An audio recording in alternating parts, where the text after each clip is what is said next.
So Jeremy, so Chris has been a fan of you for a while. He's talking about, buy companies right now, hold them for years, especially when there's a purge going on.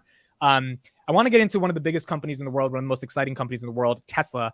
What are your current high-level thoughts on the state of this company right now? Obviously, you've been in it since about 2018. Our fellow co-host, Vitaly and Carlos, have constantly reminded us that they've 20x their money on Tesla, just like you. But before he answers that, because I had a question for him. I actually followed you on your channel, and when you sold out of Tesla, I'm like, this mofo selling out of Tesla? What's he, crazy? You're leaving us. God damn it! Why didn't I follow this mofo into selling out of Tesla? Because that's actually it was my Tesla too. Maybe you can help us with this, because at some point we all have to sell. That's the point, right? Yeah. How did you know it was the time to sell, and how do you know it's the time to buy? That's an important question, I think. Oh gosh, everyone has. That's a phenomenal question. So in regards to Tesla, I definitely cashed out much of my shares. That was kind of like, oh gosh, I'm thinking like late 2020, early 2021.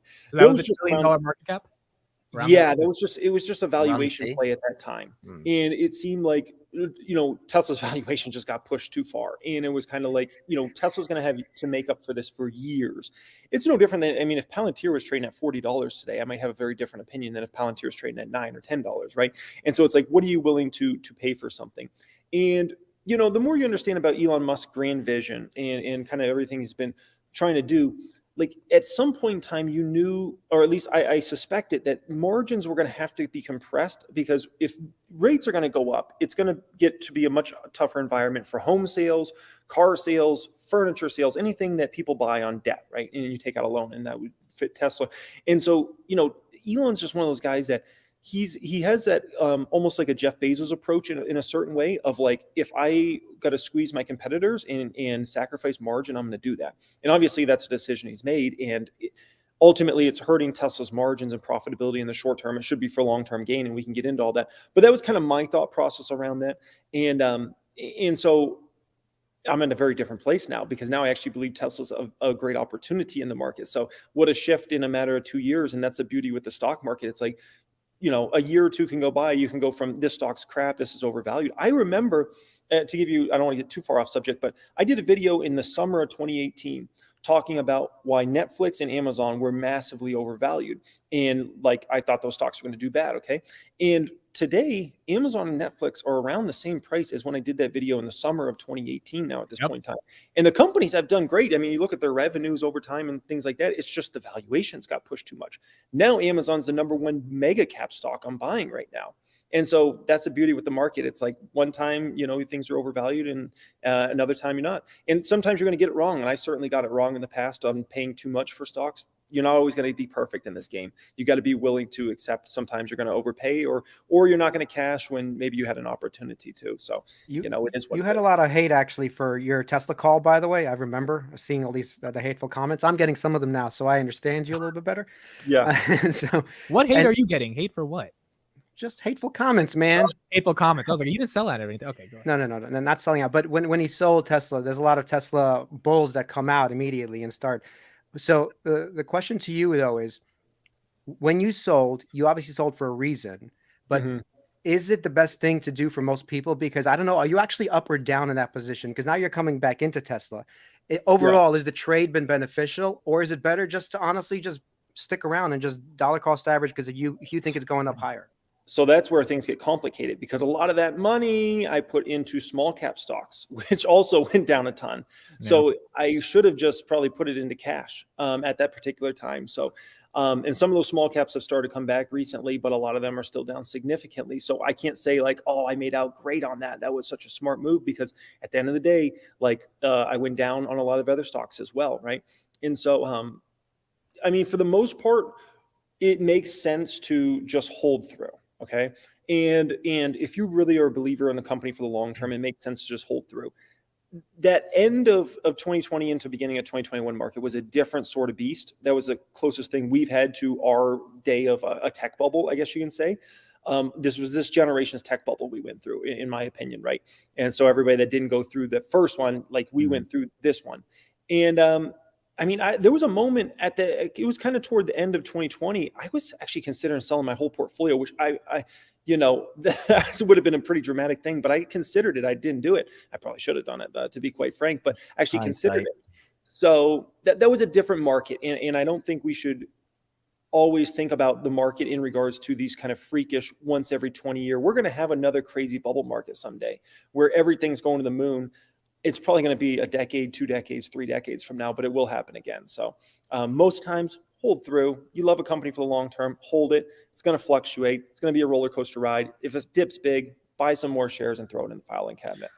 I think the hardest part is sitting. I'm sorry. Go ahead, Carlos. Yeah. Just to follow up on Tesla, how much of like your current conviction in the stock is what it's doing now and what they're reporting now, and how much is they're talking about cars and margins, and how much do you factor in the Elon factor with respect to like bots, robo-taxis, like all the stuff that someone like Kathy Wood is just banging the drum on? Because a few years ago she was talking about Tesla at 7,000 a share. If you do the splits, if you go back and look at what the actual stock price is, it's 15x what it is now, what we were buying it in 2019.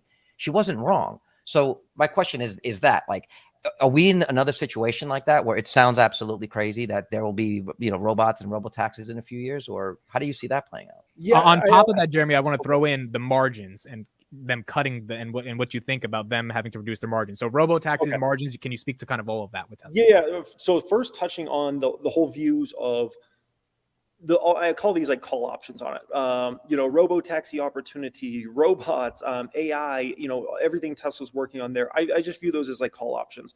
So I don't personally put any major faith into those. I hope they work out. Yeah. And I think it's a little different than when Amen, brother. Yeah.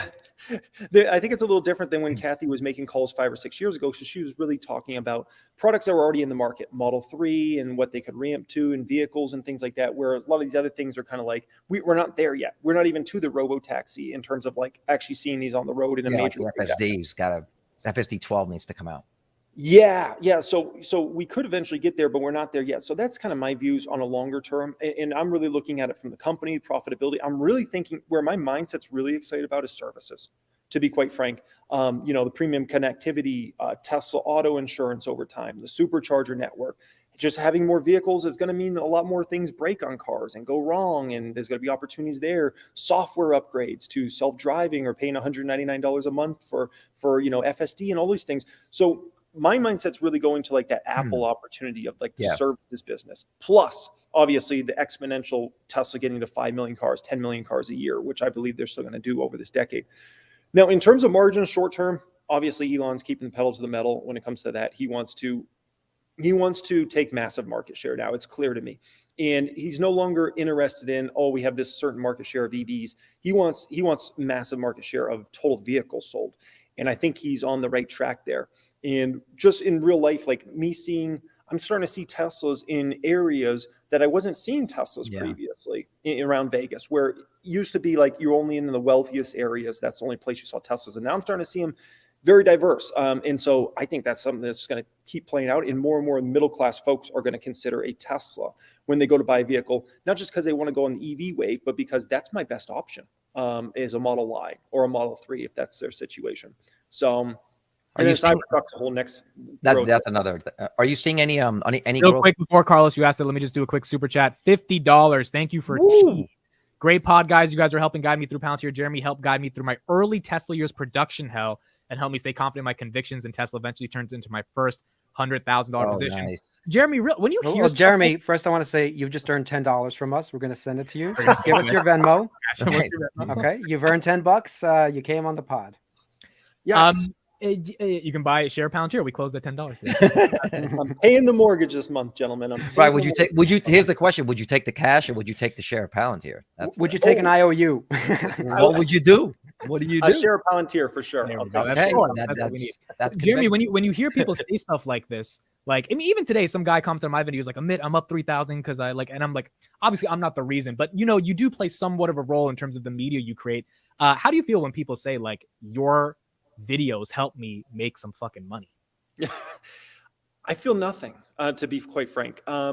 And the reason being is if you feel it on that side, then if you ever make a wrong call, you got to feel it on the other side. Good point.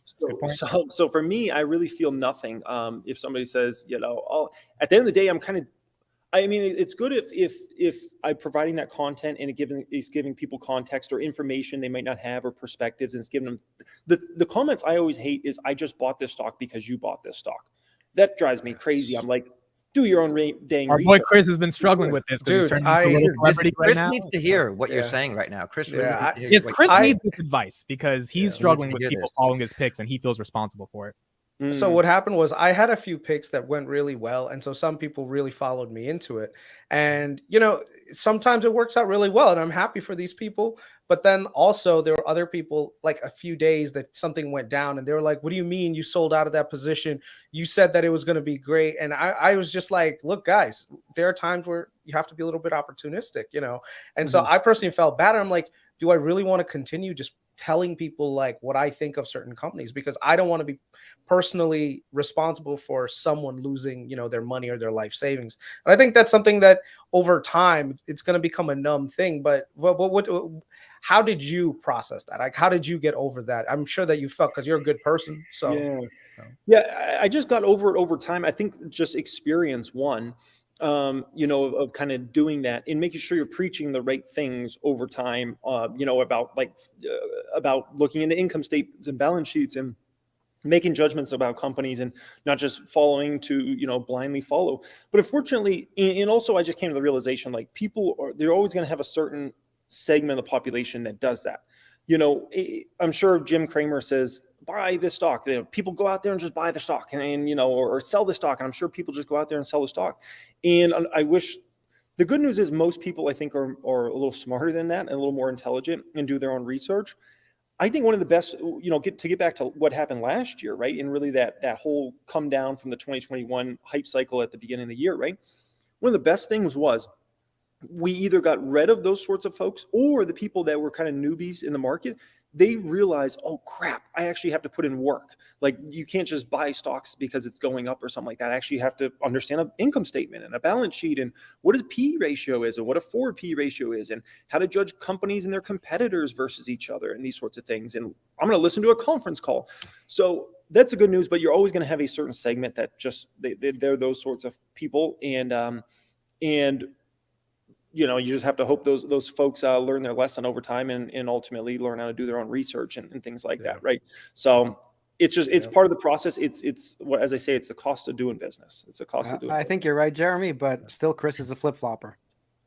whatever. Call me whatever you want, man.